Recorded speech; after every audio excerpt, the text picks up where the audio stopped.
kick it off. So here we are for another episode of Shut Up and Listen. Small Town Stories with Sarah. And we screwed it. I'm the one that keeps screwing it up. It's fine. Here we go. Ready? We're doing it again. Yeah. You know, we could just keep it real, but it's fine. Go ahead. I'm sure it's going to get real here in a little ahead. bit. So we'll Wow that. Wow me.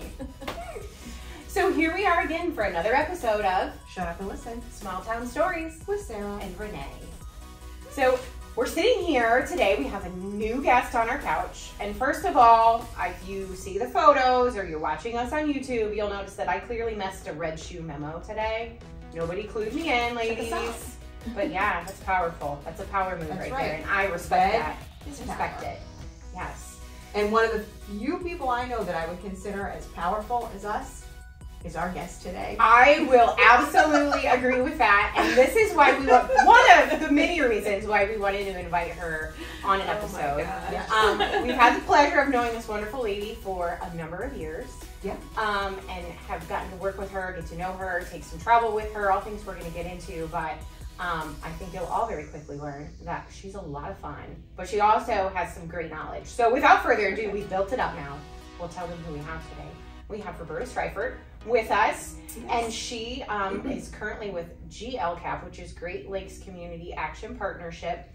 But within that role, there's a lot of different things and a lot of other organizations that are larger than that you're involved in. So I don't want to butcher it. So I'm going to have you kind of tell us about kind of who you are, what your current role is, and how you got there, because you haven't always been in this current role. Correct.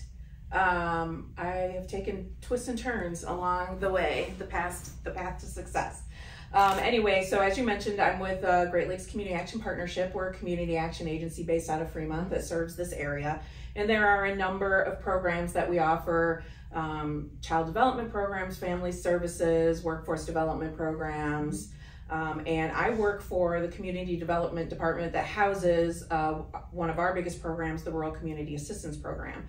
So I started out, I got hired into that program, just had my work anniversary for 24 years ago. Wow. Right out of college. So I got my degree in environmental science, and I was hired to do environmental reports for that program. And then I learned how to do project development, working with communities on water and sewer projects. So that just continued to grow and grow and grow over the years. And about 4 years ago, my supervisor came up with this great idea that she wanted to develop this entrepreneurial communities initiative, she called it. And I said, you know, I'm good with a little bit of a change. So we put together an application. We were funded through USDA, through the Rural Community Development Initiative. And we've been going for about, I think since 2017 or 2018 now. We have about 9 communities currently enrolled in the program. And the idea behind the program was to work with local leadership to develop an entrepreneurial community, because if you're an entrepreneurial leader, then you develop a more entrepreneurial environment for your local economy, which is much stronger than depending on larger employers to come in and employ a number of your people, because when they leave, which they inevitably do, or they downsize because of advancements in technology and how they operate and things like that, you've got half of your people currently unemployed. So we felt like this was a much better way to do rural community economic development by growing your own entrepreneurs, which you guys have been very successful at, and I am very grateful to be a part of. Well, even in a tiny way. Well, you played a huge role in helping us find the resources that we needed. You came to us with the opportunity. Right, you came to us with the opportunity because there was a set size of communities that would qualify for the program. Correct. Yes. Under our water and sewer programs, we can only work with communities up to 10,000, so we haven't had an opportunity to work with Fostoria up to this point. With this particular program, now we can work with communities up to 25,000. And given the things that we know that are happening in this area, we thought this would be a great opportunity for Fostoria. So we were really excited to have you guys come along. And we were, we're those people that if we get an opportunity, we try to jump on board. And so we did, and we went through those first rounds, and I think a lot of it was a learning curve for kind of everybody, because it was a new program. But through it, you kind of you brought us a lot of opportunities and a lot of resources, but then also said, what do you need? Because we were all trying to navigate some uncharted waters. But you gave us so many opportunities, and one of those opportunities, and we've talked about it on the podcast before, is you allowed us to go to some conferences that our organizations alone, we couldn't, you know, they weren't in our budget. It just, it wasn't a feasible thing. So we were able to attend a National Main Street conference, and we went to a Radically Rural conference. And at those conferences, I know we both filled notebooks of just resources and ideas and how we could make them our own. And I just recently was cleaning my office and I found those, and it was really interesting. But in those, we found co-starters. We actually listened to one of the founders speak at a session. And not just that, I mean, there were multiple ideas that we gleaned from those conferences that have really helped us put together programs to help our community. Well, to your point, the Co-Starters program is a great example. We've now served with our current cohort 40 entrepreneurs through that program. From it has come advising hours, the business competition, and it's just built upon itself. And all of it we got because you came to us with an opportunity and said, hey, there's this conference, want to go? Well, yes, we do. Yes, we do. I'm so glad that you came, because one of the most important things about this program is the idea that we need to build local capacity, because we're getting ready to start another application round, right? And so if we don't get funded, what happens? I'm in the middle of a bunch of stuff with a lot of communities, so I hope there's enough, you know, basic stuff there that they'll be able to continue to move forward. So it was really important to us that we included in our grant proposals money to seed projects for people, and you guys have definitely taken advantage of that. So you said you're in, what, 9 communities? Yes. What's the range in size of those communities? So our smallest community is actually just under 1,000 in population. And obviously they have a different set of challenges, but you know, I'm plugging away with them. And then you guys might be the largest, or Salem might be the largest, 12 to 13,000 I think is our largest community. So it's interesting. The problems are the same. And that's what I was going to ask. That because we've kind of talked about this before, and we try to focus on is when we talk about, we highlight positive things in our community or challenges that we're faced. We see that kind of everywhere, and I want you to speak to that, because you are in 9 communities, all smaller communities. What are some of those common issues that you see across the board? Okay, so there's a big list. This is going to take a long time. You got time. Fire away. Because I was thinking about this as I was coming over. So some of the main problems that I see are downtowns. Everyone needs, you know, to revitalize their downtowns. You cannot have a strong, thriving community without a good downtown. And so many of our communities are struggling with dilapidated buildings, people not offering their buildings up for sale or for rent, and they're just continuing to sort of waste away. People buy them and use them as storage. So you're walking down this cute little main street, you might have 1 or 2 cute shops, and then you've got somebody that's put airplane parts in the building to store them. Why? I don't know, but you know, there they are. So downtowns are a huge problem. Having green space and third spaces for people to gather in downtowns is really important. And some communities struggle because they're a little bit landlocked in that way. They may not have alleys that they can use. So being a little bit more creative about how you allow people to gather in your downtown. The traffic through your downtown is always going to be a challenge by getting people to move around and explore and experience the downtown in that way. So those are a huge challenge. Schools are a big challenge with the school consolidations that have occurred, the open enrollment, the school vouchers have really hurt rural towns with their schools. And that was always a place of pride for a community, right? People always gathered and rallied around their schools. And now you may or may not have a school. If you do, it's a third of what it was. And there's no more alumni events taking place, so people aren't coming back to see what's going on in the community. And it's really hurting the community's self-esteem. I think that was probably number one. The number one thing that really started sort of this downward trend for some of our rural towns. Housing, obviously, always an issue. And entrepreneurship is an issue. You don't have the space because you don't have good buildings. People can't afford to bring them up, or for some reason people just don't want to sell them. They want to hang on to them. I still haven't figured out why that is, but that's what it is. And then youth engagement. Everyone is concerned about the young people leaving their communities and not coming back. So this idea of creating an entrepreneurial environment for community really allows people to see that there is opportunity outside of just maybe going to work for the small factory outside of town, or, you know, I don't know what I'm going to do, so I'm just going to hang out for a while. You know, it really allows people to create their own way. So I think those are kind of the main things that I see, and every community struggles. But what I love is those are probably the top things we hear in our community. Yes. Yay. Well, I got it. Got it right. It is good because I think small town communities, much like entrepreneurs, often feel like they're an island unto themselves, and their issues are simply their own. And I think it's good for people in communities to realize we're not alone in these issues that we're fighting. That's true. We're a stone's throw away from another community that's experiencing the exact same issues.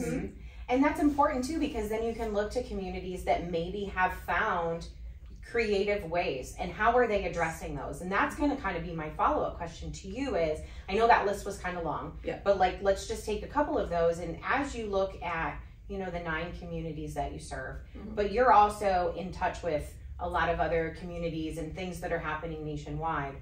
What are some creative ways that you've seen communities address those issues? Right. So in the realm of community revitalization, there's not a lot of new stuff under the sun, right? We're all just continuing to sort of remake what other people do. Shh, don't tell them our secrets. Which is totally allowed. It's great. You should do that. Why reinvent the wheel? Exactly. And the only thing you have to do with it, because when I present an idea to a community, sometimes they feel like, oh, we can't do that. There's no possible way we could do that. I'm like, yes, you can. Here's the idea. How do you make it work for your community? So some of the most successful things that we've seen outside of what you guys have already done is one community is sort of focusing on tourism as a strategy for their economic development. And they have this great bike trail that the county is actually going to extend this year, which is exciting, but it also connects to the lake to the river trail that's coming out of Cleveland down to the Ohio River. So we're trying to build that up. So we got a number of people really excited and energized around things associated with the bike trail. So I did a really cool thing last fall where I said, we're going to walk the trailhead through town. So it's like, how do people get from the trail into your downtown? What are the obstacles that they have to encounter? And when they get there, what are they going to find? And that was really exciting. And we had probably 15 people that showed up to participate in that. And maybe those numbers sound low, but those numbers are great. That's a great number, especially when you talk to smaller communities and trying to get people engaged. Yep, and another community is just hitting it out of the park with their youth engagement strategy. They've gotten into the schools, and they've done 2 projects with, they have what's called an entrepreneurship class. So this teacher works with them, and the city goes to them and says, you know, we have this alleyway. This was during COVID. We want to do something with this alleyway so that people can stay in downtown. They have a place to eat since they can't be in the restaurants. And they asked the kids to design this. And it is fabulous. It is so cute. And the community came out in full support of it. People donated the big sign. They went to the school and like did a survey in the school, like, what do we want to call this alley? And so the school named the alley. This year they've got them working on another public parking lot that's a little bit of a mess. I love that. That's fantastic. So they're going to be making a presentation actually that I'm going to go to next week on that. So I'm really excited to see what the kids come up with. These kids are amazing. And they get up there and they are so confident and they are giving their presentation and they've done all this research. And I'm like, holy smokes, you know, these kids are fantastic. And they have another little project with an art class where, because they have quite a history in this community, and they're going to be designing some statues of different things that have occurred with the history. Like Eisenhower marched through this town, so they're going to be doing some stuff related to that. And then they're going to be asking the businesses to support having the statue built. And there's a company out there that can actually make the molds and do the statues. Wow. So that's really exciting. That is really I exciting. hope that comes out. I mean, that's quality of life, youth engagement. I mean, it checks all 100%. kinds of boxes. It does. It does, and it gives you all the feels. It you does. know? It does. And it's like, oh, I got a little tear that comes to my You eye. did not. You know I didn't. She's like, you know I did. You know me. I tried to muster one, but it was very great. The kids were amazing. I was really excited about it because I had been hounding them for like 3 years. You guys got to do this. Of all the communities that I have, you guys are the one. You've got this class. Yeah. It's primed. It's ready. Let's go. And they finally did it. And they love it. They're so happy. Oh, and they have youth representatives on their council too. That's been a really, because pre-COVID, we got together kind of on a semi-regular basis with all the communities, and you brought speakers in and we shared. COVID kind of ruined a lot of things during COVID. We're trying to get back to it. We recently did a seminar in Sandusky with you guys, downtown revitalization workshop. Struggle's real. Yeah. That was really helpful. But those are always interesting to hear what other people are doing, and having youth representatives on council has been something a lot of communities have talked about. Right, and it's hard to do because you've got to find the right students. They tried it last year and it didn't quite go over, but I said it's okay. It's not a failure. We just got to figure out how to make this work. So they're working their way through it. I'm not going to come in and tell you what to do. I'm going to give you the idea and I'm going to help you through it, but you got to figure out how it works for your community. But I go back to what you said just a few minutes ago about how there's nothing wrong with taking something that another community is doing and retrofitting it to your community. Sometimes it's the best thing you can do. Yes. Maybe you retrofit it, you do it, and then over the next 3 to 5 years, it changes, it grows, you pivot a little bit, and suddenly you've made it completely your own. Yes. Yeah. Yes, that's how it's done. And people have done things successfully, and there's a reason it's successful. So figure out, what worked for them. You take a realistic approach to your community, and maybe you combine a couple different best practices and make it your own. But I do really appreciate how you said there's really no new ideas out there. It's just those different approaches. But you're working in a lot of different communities, a lot of different leadership styles, a lot of different kind of stages of development, so to speak. So when you go in and you share those ideas, you really have to try to build engagement and get people excited. Have you seen a change from when you started the program to now? Do you feel like people are more ready for change? Or has that change shifted a little bit? Oh, that's a tough question. I guess I can say yes and no. One community that we had early on, it was just a group of business owners. This is a really exciting story for me. And this town is really in a tough situation, and they had no engagement from their city manager, no engagement from council, and it was just this little group of business owners. They had this little business association, so I helped them kind of work through how can we provide more services through the business association because they didn't have a chamber. And they really got a lot of energy going with their business community. Someone came in and bought the funeral home, and they did a big Christmas parade, and they asked someone from one of our other communities to come in and judge the floats for the Christmas parade. And it was, so much excitement in the community, and this was obviously pre-COVID. And they had this huge brownfield site, like right in the middle of their town, like right next to their downtown. And they had been fighting with council to get this taken care of. And they were able to finally do that a couple years into the program. But after that, they were like, we really don't know what else we can do, because the things that you're asking us to do, we can't do because we don't have anyone from the community involved. We can't get the schools to stay involved. So, they kind of just walked away from the program. But 2-3 weeks ago, they called me back and they said, guess what? We have a new city manager. We're so excited. I met with him, and he was talking about the lack of development in this community, and I started talking to him about the things that we did with your program, and if you'll have us, we would love to come back. So I'm like, oh my gosh, I'm so excited. So yes, there has been a shift, but sometimes you got to wait it out. You need the right leadership, you need the right people, you need people that are energized and engaged. And I can give you tips and tricks and try to help you engage people. We do surveys, we do focus groups, we do interviews, we do workshops. We do a lot of things, but until that spark comes along, it's just not gonna move forward too much. You can still make small incremental improvements, and I think that's what helps. Like when we go back to talking about the downtown, once you get that one person who says, you know what, I see potential in these buildings, I don't wanna watch them continue to deteriorate, I'm gonna invest my own time and money in this, then all of a sudden people are like, hey, people are investing in our town. This is great. Yeah. Because I tell communities all the time, if you're not willing to invest in yourself, you can't ask someone else to invest for you. So yeah, there are shifts. There are little steps forward, little steps back, sometimes big steps back. Yeah. And I just wait them out. Yeah. But I think even, I mean, for the people that are, you know, in the communities doing the work, I think it's the same.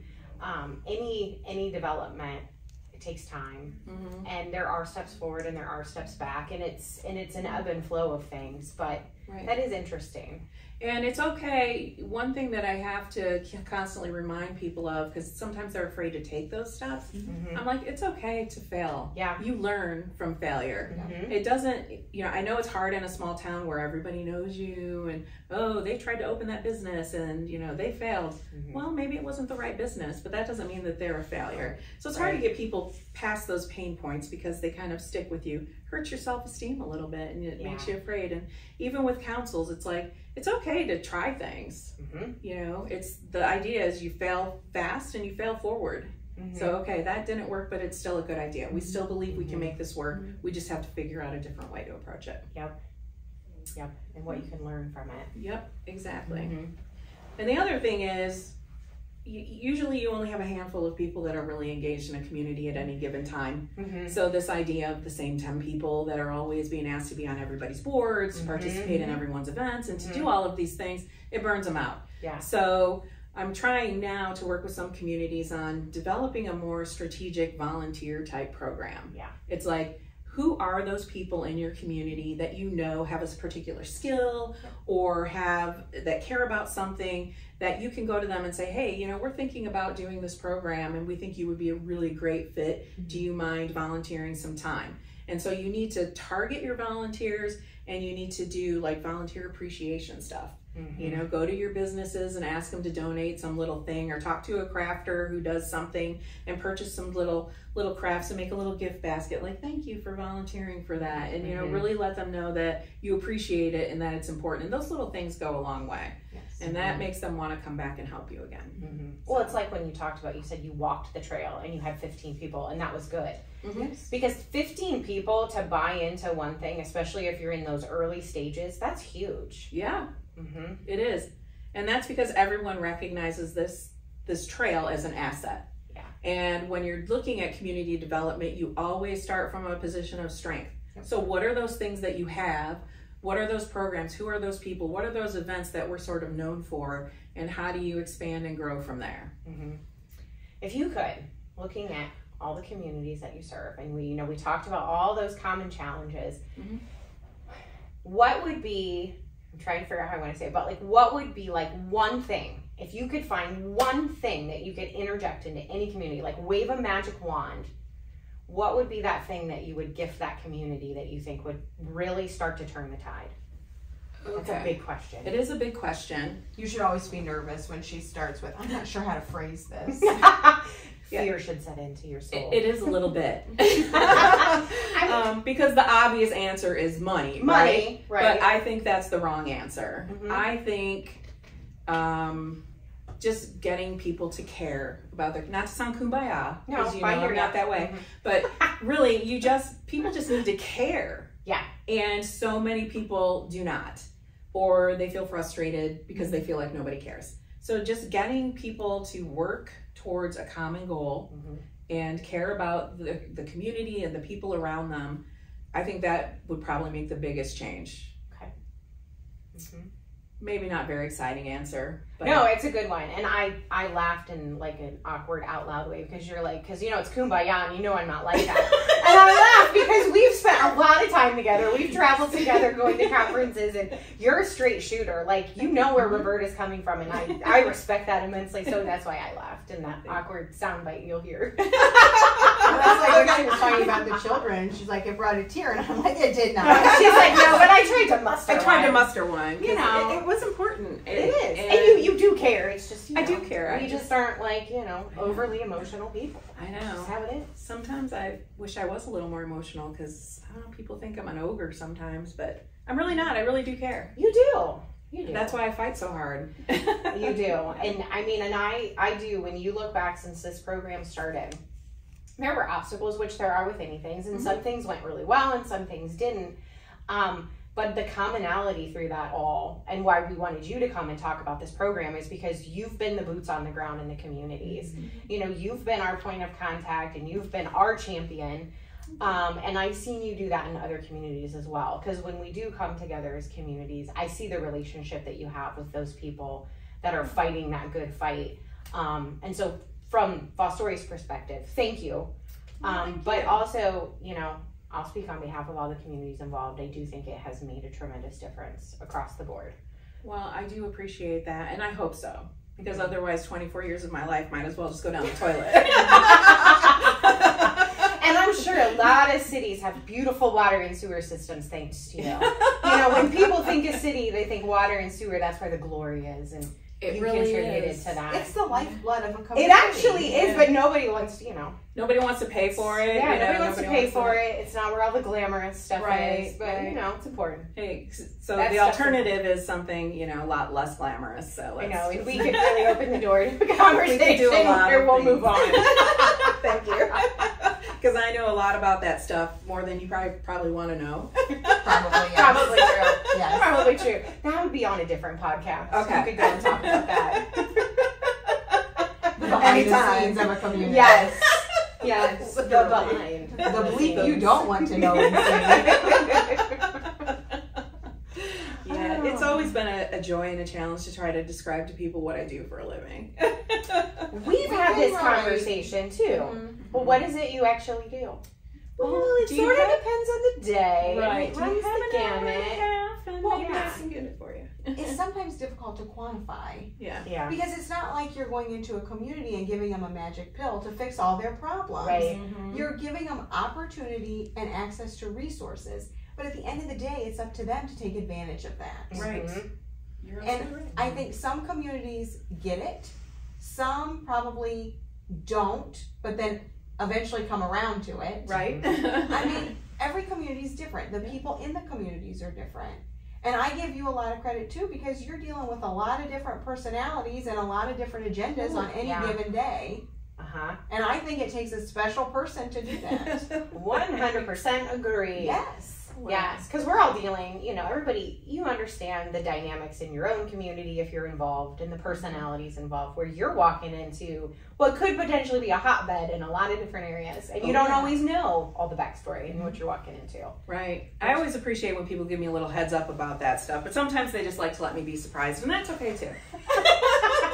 Let's see how we can mess with Roberta today. You know, I mean, I've got skills in that arena, quite frankly. So you have all kinds of skills. They have been honed over all these years. So sometimes I do have problems with my face. We all do. Not your face, I meant we all have problems with our own. Let me clarify. Wow, let me clarify. Insulting. It's okay. I'm not insulted. I do tend to wear a lot of my feelings on my face. So I just had a situation a couple of months ago on a different project where I was training this new guy, and it was a public meeting, and this one person was a little bit challenging, and I'm trying to, you know, explain things to him. And after it was over, he's like, I thought I was gonna have to get up because I thought you were gonna go after that guy. I'm like, what? I'm like, I said please. And he's like, yeah, my words were polite. He's like, your mouth said please, but your face said I'm done with you now. And I'm like, oh, I hate my face. I just can't control it. Sometimes it's all you can do to control your voice. So you can't control your face at the same time. It's just too much to ask. Exactly. See, that was one of those points where I don't know when to stop talking. Yeah, it was fine. It was fine. You're good. Okay. You're absolutely fine. But you do read people well. I think you have mastered that. I feel like I have too. I think so. It's tough sometimes. I do get surprised every once in a while, but it's important to sort of be able to feel out the room when you're talking or when you're presenting or training or doing anything, because you know, sometimes you're up there and you're just flapping in the wind, and I'm like, ooh, this is just not working. So I gotta quickly figure out how to reassess and reapproach so that I can, you know, get people to participate more and get engaged. Yeah. So. All right, well, Renee is ready. I can tell. I am. She's ready. So I don't know if you. I have more questions? Well, these are a different kind of question. Have you ever listened to our podcast before? I did catch a couple snippets of a couple of them because every time I sit down to do something fun, you know, something else happens. So I like to end every episode with some rapid fire questions where we get to know our guests a little better. Oh boy. Oh, this is definitely going to be where I don't know. And a couple of these we picked out just for you. Now, these are rapid fire. Yeah, so Okay, your no first thought. reaction. All And right. we can't, if you know how dangerous that can I know be. it is. And this is why I'm going to tell you. If for some reason something should just slip out of your mouth that we deem inappropriate, we'll edit it out and try it again. You're okay. Perfect. It's okay. Favorite food? Cheeseburgers. Favorite thing about your job? The people, the communities that I serve, definitely. Favorite band or singer? Oh. I guess I'm going to go with Frank Sinatra. I know that's weird. But Oh, that's an unexpected one. yeah. If you were a cocktail, what cocktail would you be? Extra dirty martini. Yes! Yes! I knew that question. She'd have the perfect response for it. If you were a superhero, who would you be? Superman. Yes. Really? Oh, yeah. Favorite color? Green. Favorite animal? Cat. My boyfriend, Bob. Do you not follow her on Facebook? Yes, I do. Okay. And I you knew just- what the answer Sorry. was going to be. You just made a face, and But I was this like, is not about you and I, Sarah. This sorry. is about the listeners meeting Roberta. But to explain my boyfriend Bob, maybe she wants to be a social media celebrity, but she posts great pictures of her boyfriend Bob. He totally could be. He should have his own Insta. He should. Just saying. Yes. He's a one-eyed, half-tailed stray cat that we took in. I love him. He's a mess. He's a hot mess. She's part of the fam. I know. Just get in the pile. Last one. Favorite holiday? Favorite holiday? Thanksgiving. Okay. See, you did very well there. You did. Thank you. Thanks for coming on. Thank you. No, thank you guys so much. This was so fun. See, sometimes people come in and they're kind of nervous, and I'm like, I promise, it's just a conversation. It's painless. It is painless. Yes. You guys are really good at this. Well, I think people are going to learn a lot from this episode. I hope so. I don't think people probably even knew that we were involved in a program like this. I don't think so. And let alone the people behind the program. So It's true. I tend to stay, in the shadows. I did say so much. I'm going to choose not to. I feel like we could fill the outtakes reel with like sidebar because we know each other. We all know each other fairly well, so we could like really. But we'll keep it on the up and up and professional. Right. Well, you guys know me when I'm being good time, Roberta. But when I'm like out with the communities and we're trying to, talk about something that they've done that's really great, I let them have it. It's their stuff. So I can step back. I have no doubt. I have no doubt. I just know that I don't ever want to see a pissed off Roberta. Me either. Oh no, me either. That's my goal. No, I think maybe like once I've seen like annoyed almost there, Roberta, but no, I've seen like the look on her face. Yeah, but, see, like, That's my face no, again. but I love good time, Roberta. I know. It's so fun. I hope good time Agreed. Roberta doesn't make it in there because that just does not. I don't know how my husband would feel about that. Oh, He's like, you should have stopped talking. I think we all feel that way about ourselves lives. Go good. But no, we just appreciate your time, and we'll probably put some info out there if there's communities that have questions or want to reach out. We'll put that out there as well. 100%. Because we're getting ready to put in a new application, so we've got room for a couple more communities. And I would love them to be over here since I spend half my time driving to the other side of the state. Yes, yes. And so, I highly recommend it. Great resources, and they've got tremendous knowledge. So Thank you thanks so much for your time today. We appreciate it. Oh, you are so welcome. Thank you for having me. Absolutely. I would totally do this again. Great. Maybe we'll bring you back. We'll keep you posted. Right on. So this concludes another episode of Small Town Stories. Shut Up and Listen. Shut up and listen. Oh, we've got her all discombobulated. Well, I'm still thinking about the cocktail, so start over. Dirty martini. I know. Extra dirty. So on that note, get your extra dirty martini, and this concludes another episode of Shut up and listen. Small Town Stories With Sarah and Renee.